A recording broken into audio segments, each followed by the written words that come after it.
Hello dear student, कैसे हैं आप सभी लोग।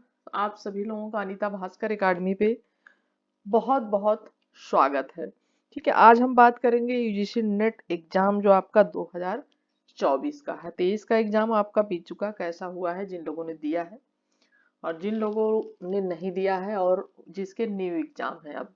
ठीक है, जो पहली बार दे रहे हैं तो उन लोगों के लिए थोड़ा सा मैं बात आज करूंगी। ठीक है, देखिए नेट के एग्जाम में जैसा कि आपका फर्स्ट पेपर है। फर्स्ट पेपर में आपके कितने क्वेश्चन होते हैं? 50 क्वेश्चन। नंबर कितने मिलते हैं आपको? 100। सेकंड पेपर में आपके कितने क्वेश्चन मिलेंगे आपको? 100। नंबर कितने मिलेंगे आपके? 200। 100 और 200 कितने हो जाएंगे? 300।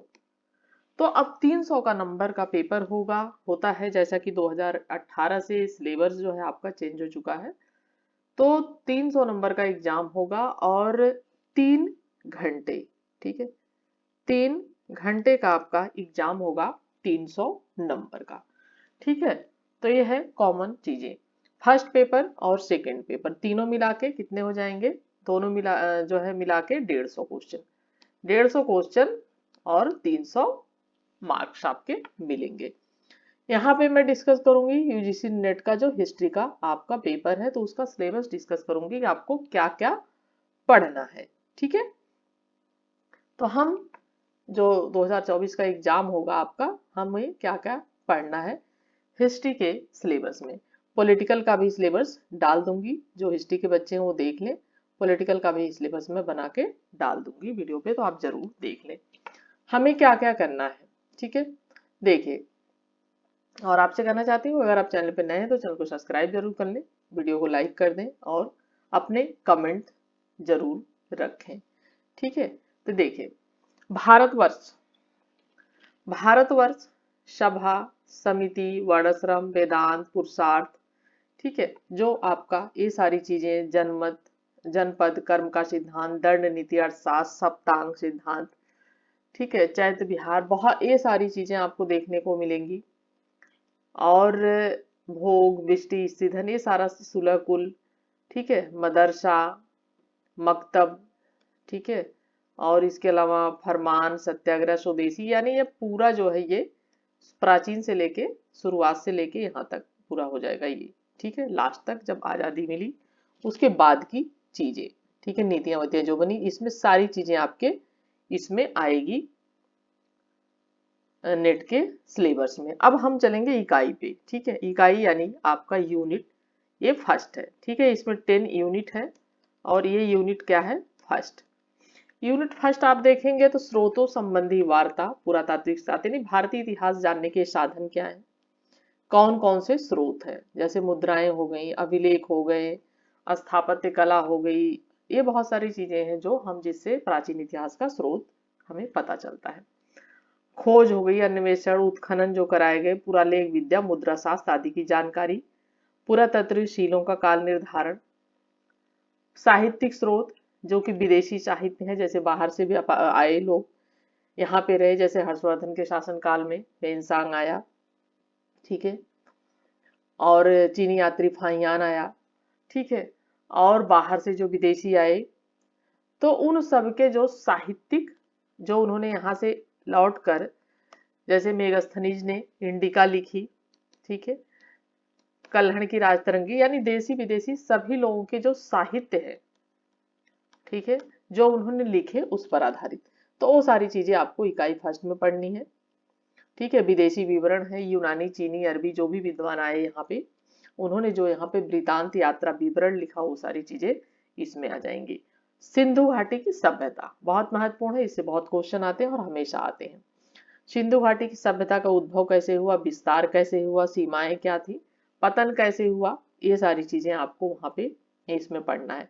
धर्म, समाज, शिल्प, ये सारी चीजें, घाटी सभ्यता, वहां पे जो भी सिंधु घाटी की सभ्यता में सारी चीजें हैं वो आ जाएंगी। फिर आ जाएगा वैदिक काल, उत्तर वैदिक युग। ठीक है, वैदिक से उत्तर वैदिक कालीन सभ्यता युग आ जाएगा। राजनीतिक दशा क्या थी, सामाजिक संरचनाएं क्या थी, राज्य संरचनाएं क्या थी, सिद्धांत, वर्ण, सामाजिक स्तरीकरण क्या था। धार्मिक और दार्शनिक विचार क्या थे, लौह प्रौद्योगिकी का प्रारंभ कैसे हुआ, दक्षिण भारत के महापाषाण युग आदि सारी चीजें हम इसमें पढ़ेंगे। ठीक है, राज्य शासन का विस्तार, महाजनपद का उदय, 16 महाजनपद जैसे हैं, आदि सारी चीजें, गणतंत्रीय राज्य व्यवस्थाएं, ये सारी चीजें, छठी शताब्दी ईस्वी पूर्व द्वितीय शहरीकरण का उद्भव, अर्थशास्त्र जो कौटिल्य का अर्थशास्त्र, जैन धर्म, बौद्ध धर्म, आजीविक संप्रदा का उद्भव, ये हमारा यूनिट फर्स्ट कवर करता है। ठीक है, इतनी सारी चीजें हम यूनिट फर्स्ट में पढ़ेंगे। अब हम आ जाएंगे यूनिट सेकेंड में।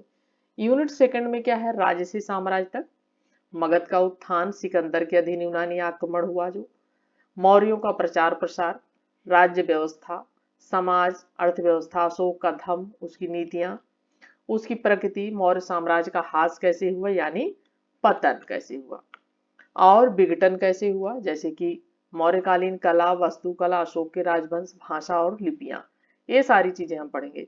साम्राज्य का अंत, क्षेत्रीय ताकतों का उद्भव, इंडो यूनानी, शुंग काल, सातवाहन काल, कुषाण काल, शक जो है क्षत्रप, संगम साहित्य में जो भी चीजें हैं दक्षिण भारत से संबंधित है, तो दक्षिण भारत की जो राज्य शासन प्रणाली और समाज है ये सब उसमें मिलेगा। दूसरी शताब्दी से तीसरी शताब्दी तक, ठीक है, बीसी तक है, व्यापार, वाणिज्य, रोमन जगत के साथ कैसे व्यापार हुआ, महायान, बौद्ध धर्म, खारवेल, जैन धर्म का उद्भव, मौर्योत्तर काल में कला और संस्कृति, वास्तुकला, गांधार कला, मथुरा कला, अमरावती शैलियां आदि सेकंड में हम पढ़ेंगे। फिर आ जाएंगे गुप्त वंश। ठीक है, गुप्त मौर्य वंश के बाद गुप्त वंश आ जाएंगे, ये सारी चीजें करने के बाद उसके बाद राज्य शासन व्यवस्था, समाज, संस्कृति, कृषि, अर्थव्यवस्था, भू अनुदान, भू राजस्व, भू अधिकार, गुप्तकालीन सिक्के, मंदिर स्थापत्य कला का प्रारंभ, पौराणिक हिंदू धर्म का उद्भव, संस्कृत भाषा और साहित्य का विकास कैसे हुआ, विज्ञान, प्रौद्योगिकी, खगोल विज्ञान, गणित और औषधि में विकास, हर्ष और उसका युग, प्रशासन और युग, आंध्र देश में सांकलायन वंश और बिंदु जो है विष्णुकुंडीन वंश, ये हम पढ़ेंगे इकाई सेकंड यानी यूनिट सेकंड में। अब हम यूनिट थर्ड की बात करेंगे। यूनिट थर्ड में आपको क्या क्या पढ़ना है, क्षेत्रीय राज्यों का उद्भव कैसे हुआ, दक्षिण के राज्य हैं गंग, कदम, पश्चिमी और पूर्वी चालुक्य वंश, राष्ट्रकूट वंश, ठीक है, काकतीय वंश, होयसल, यादव वंश, पाल वंश, ठीक है, दक्षिण भारत के साम्राज्य पल्लव, चेर, चोल, पांड्य वंश, ये सारे हमें पढ़ने हैं। पूर्वी भारत में साम्राज्य, बंगाल में पाल, सेन, कामरूप के जो है बर्मन, और उड़ीसा के भीमाकार, सोमवंशी, ये सारी चीजें आ जाएंगी यूनिट थर्ड में। पश्चिम भारत में साम्राज्य, बल्लभी, गुजरात और चालुक्य वंश, ये सब। उत्तरी भारत के साम्राज्य में आएगा गुर्जर, प्रतिहार, कलजुरी, ये पैरेलल चलता रहता है, और कलचुरी, चेदी, गढ़वाल और परमार वंश। प्रारंभिक मध्यकालीन भारत की विशेषताएं, प्रशासन और राजनीतिक ढांचा, राजतंत्र का वैधिकरण, कृषि अर्थव्यवस्था, भूमि अनुदान, उत्पादन संबंधी बदलते संबंध, श्रेणीबद्ध भूमि अधिकार और किसान वर्ग, जल संसाधन, कर प्रणाली, सिक्के और मुद्रा प्रणाली आदि। व्यापार और शहरीकरण, व्यापार का ढांचा और शहरी बस्तियों का पतन, व्यापार मार्ग, व्यापारी, माल विनिमय, व्यापार संघ, गिल्ड, दक्षिण पूर्व एशिया में व्यापार और उपनिवेशीकरण। फिर हम इसमें आगे चलेंगे तो ब्राह्मण धर्मों का विकास, वैष्णववाद, शैववाद, ये सारी चीजें हम पढ़ेंगे। मंदिर स्थापत्य कला, क्षेत्रीय शैलियां कौन सी थी, दान, तीर्थ, भक्ति, तमिल भक्ति आंदोलन जो था, शंकराचार्य, माधवाचार्य, रामानुजाचार्य आदि के बारे में हम पढ़ेंगे भक्ति आंदोलन के अंतर्गत। ठीक है, समाज, वर्ण, जाति और जातियों का, स्त्रियों की स्थिति, लिंग, विवाह, सारी चीजें, सामाजिक जीवन जो भी था वो हम इसमें पढ़ेंगे। शिक्षा और शैक्षिक संस्थाएं, अग्रहार, मठ और महाविहार, ये सारी चीजें हम किसमें पढ़ रहे हैं, हम पढ़ रहे हैं थर्ड में। ठीक है, उसके बाद इसी में आ जाएगा अरब के साथ संबंध, सुलेमान गजनबी, मोहम्मद गजनबी की विजय, अलबर्नी का यात्रा विवरण, ये सारी चीजें यहाँ पे कवर हो जाएंगी। फिर हम आएंगे यूनिट फोर्थ में, जिसमें कि मध्यकालीन भारतीय इतिहास के स्रोत क्या है, पुरातात्विक लेख जो है, साहित्यिक स्रोत जो है, फारसी, संस्कृत, क्षेत्रीय भाषाएं हैं, ये सारी चीजें हम, विदेशी यात्रियों जो यहाँ पे आए मध्यकालीन भारत में उनका विवरण फारसी और अरबी भाषाओं में, उन्होंने अपने जो विवरण लिखे, ठीक है। और राजनीतिक घटनाएं क्या थी, गोरी, मोहम्मद गोरी, तुर्क, खिलजी, तुगलक, सैयद और लोदी, ठीक है। तो गोरी वंश, तुगलक वंश, दिल्ली सल्तनत की स्थापना कैसे हुई, ये सारी चीजें हम लोग करेंगे। दिल्ली सल्तनत का फिर ह्रास या पतन कैसे हुआ। फिर आ जाते हैं उसके बाद मुगल साम्राज्य की नींव पड़ी जब बाबर का आक्रमण हुआ, पानीपत का जब युद्ध हुआ, ठीक है। उसके बाद 1526 से यहाँ पे शुरुआत हो जाती है जब बाबर भारत पर आक्रमण करता है। बाबर और हुमायूं, सूरवंश, अकबर से औरंगजेब तक, ये सारी चीजें हम पढ़ेंगे, उनकी शासन व्यवस्था, नीतियां, सारी कुछ आएगा। फिर उसके बाद मुगल साम्राज्य और औरंगजेब 1707 तक, ठीक है, इसकी मृत्यु हुई थी। तो ये सारी चीजें हम उसमें कवर करेंगे। उसी में बीच में हम पढ़ेंगे दक्षिण सल्तनत, बीजापुर, गोलकुंडा, बीदर, बरार और अहमदनगर राज्य जो था, इनका उत्थान, प्रसार, विघटन, पूर्वी गंगा और सूर्यवंशी, गजपति, मराठों का फिर उसी में क्योंकि औरंगजेब के समय मराठों का उत्थान हो चुका था, शिवाजी द्वारा राज स्वराज की स्थापना, पेशवाओं के अधीन उसका विस्तार, मुगल मराठों के संबंध, मराठा राज संघ पतन के कारण, आज ही हम चीजें पढ़ेंगे। अब हम आ जाते हैं फिफ्थ में, प्रशासन और अर्थव्यवस्था। सल्तनत के समय में प्रशासन, राज्य का स्वरूप, धर्मतंत्रीय और इस केंद्रीय प्रांतीय स्थानीय शासन, उत्तराधिकार का नियम, शेर शाह के प्रशासनिक सुधार क्या थे, मुगल प्रशासन कैसा था, केंद्रीय प्रांतीय स्थानीय जो भी चीजें आएगी, मनसबदारी व्यवस्था क्या थी, जागीरदारी व्यवस्था क्या थी, ये सारी चीज। दक्षिण में प्रशासनिक प्रणाली, विजयनगर राज्य और शासन व्यवस्था, बहमनी प्रशासनिक प्रणाली, मराठा प्रशासन, अष्टप्रधान, ये सारी चीजें। दिल्ली सल्तनत और मुगलों के शासन काल में सरह संबंधी नीतियां क्या थी, सल्तनत और मुगलों के शासन में अंतर्राज्यीय संबंध क्या थे, कृषि उत्थान, सिंचाई व्यवस्था, ग्राम अर्थव्यवस्था, किसान वर्ग अनुदान और कृषि ऋण, शहरीकरण और जनतांत्रिक जनन की ढांचा, ये सारी चीजें। उसके साथ साथ सूती कपड़ा उद्योग, कृषि आधारित उद्योग, कारखाने, प्रौद्योगिकी आदि का विकास, ये सारी चीजें, व्यापार और वाणिज्य से संबंधित चीजें भी पढ़ेंगे। यूरोपीय व्यापार, व्यापार केंद्र, पतन और परिवार और संचार, बीमा, राजकीय आय व्यय, टकसाल मुद्रा और दुर्भिक्ष कैसे पड़ा, अकाल कैसे पड़े, किसान विद्रोह कब हुए, ये सारी चीजें कैसे कैसे हुए, ये सारी चीजें उस समय की। फिर हम आ जाएंगे यूनिट 6 में। यूनिट 6 में हमें क्या पढ़ना है, समाज और संस्कृति, सामाजिक संगठन और सामाजिक संरचना, स्ट्रक्चर, सूफी सिलसिला, उसकी विश्वास, प्रथाएं, सूफी संतों के बारे में पढ़ेंगे, भक्ति आंदोलन, शैववाद, वैष्णववाद, फिर शक्तिवाद, भक्तिवाद, ये सारी चीजें पढ़ेंगे। मध्यकालीन युग के संत, उत्तर भारत के संत जो थे और दक्षिण भारत के संत थे, समाज, राजनीतिक, धार्मिक जीवन पर उनका क्या प्रभाव पड़ा, ये सारी चीजें। मध्यकालीन भारत में स्त्री की दशाएं क्या थी, ये सारी चीजें भी पढ़ेंगे। स्त्रियां संत जो थी उनके बारे में भी पढ़ेंगे, ठीक है।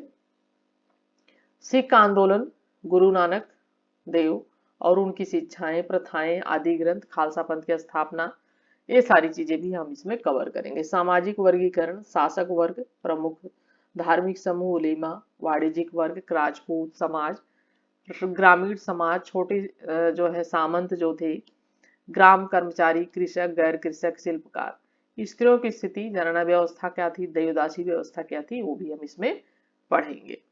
शिक्षा का विकास कैसे हुआ, शिक्षा के केंद्र और पाठ्यक्रम, मदरसा शिक्षा, ललित कलाएं, चित्रकारी जिसमें शैलियां, मुगल राजस्थानी शैलियां, पहाड़ी शैलियां, गढ़वाली शैलियां, संगीत का विकास, कला और वास्तुकला, इंडो इस्लामी वास्तुकला, मुगल वास्तुकला, क्षेत्रीय वास्तुकला की शैलियां, इंडो यूरोपानी वास्तुकला, मुगल उद्यान, मराठा, दुर्ग, पूजा गृह और मंदिर। ये आपका क्या है, यूनिट 6 है। यूनिट 7 में चलते हैं और यूनिट 7 में हमें क्या क्या करना है। आधुनिक भारतीय इतिहास के क्या स्रोत हैं, अभिलेखीय सामग्री, जीवन चरित्र, संस्मरण, समाचार पत्र जो थे, मौखिक साक्ष्य क्या थे, सृजनात्मक साहित्य, चित्रकारी, स्मारक और सिक्के। ये है यूनिट 7। ब्रिटिश सत्ता का उत्थान कैसे हुआ, 16वीं और 18वीं शताब्दी के दौरान भारत में यूरोपीय व्यापारी, पुर्तगाली, डच, अंग्रेज, फ्रांसीसी जो आए, भारत में ब्रिटिश आधिपत्य कैसे हुआ, डोमिनियन राज्य की स्थापना कैसे हुआ, उसका विस्तार कैसे हुआ, भारत के प्रमुख राज्यों के साथ ब्रिटिश संबंध, बंगाल, अवध, हैदराबाद, मैसूर, कर्नाटक और पंजाब और 1857 का विद्रोह का क्या कारण था, क्या उसका नेचर था, क्या प्रकृति थी और उसका क्या प्रभाव पड़ा। कंपनी और ताज का शासन फिर उसके बाद आया 1858 से ईस्ट इंडिया कंपनी के अधीन। केंद्रीय तथा प्रांतीय ढांचों का क्रमिक विकास 1773 से 1858 तक। उसके बाद कंपनी के शासन काल में सर्वोच्च सत्ता, सिविल सर्विस, न्यायतंत्र, पुलिस और सेना ताज के अधीन रजवाड़ों की रियासतों में सर्वोच्च सत्ता के प्रति ब्रिटिश नीति, स्थानीय स्व सरकार, संवैधानिक परिवर्तन 1909 से 1935। उपनिवेशी अर्थव्यवस्था, बदलती संरचना, व्यापार की मात्रता और शिक्षा दिशा, कृषि का विस्तार और वाणिज्यीकरण, भू अधिकार, जो है बंदोबस्त, ग्रामीण ऋणग्रस्तता, भूमिहीन श्रम, सिंचाई और नहर व्यवस्था, ये पढ़ेंगे हम। उसके बाद उद्योगों का ह्रास कैसे हुआ, शिल्पकारों की बदलती सामाजिक आर्थिक स्थितियां क्या थी, शहरीकरण, विशहरीकरण, आर्थिक जो है अपवन, विश्व युद्ध हुआ पहला, और अर्थव्यवस्था। ठीक है, ये हम पढ़ रहे हैं किसमें, हम 8 में। ठीक है, और ब्रिटिश औद्योगिक नीतियां क्या थी, उद्योग कारखाने का स्वरूप क्या था, मजदूर आंदोलन हुए उस बीच, वो सारी चीजें हम इसमें कवर करेंगे। मौद्रिक नीति क्या थी, बैंकिंग, मुद्रा विनिमय, रेलवे और जो विस्तार हुआ इनका, सड़क परिवहन, डाक तार, लाल डलहौजी के शासनकाल में ये सारी चीजों का विस्तार हुआ। ये सारी चीजें हम यहाँ पे कवर करते हैं।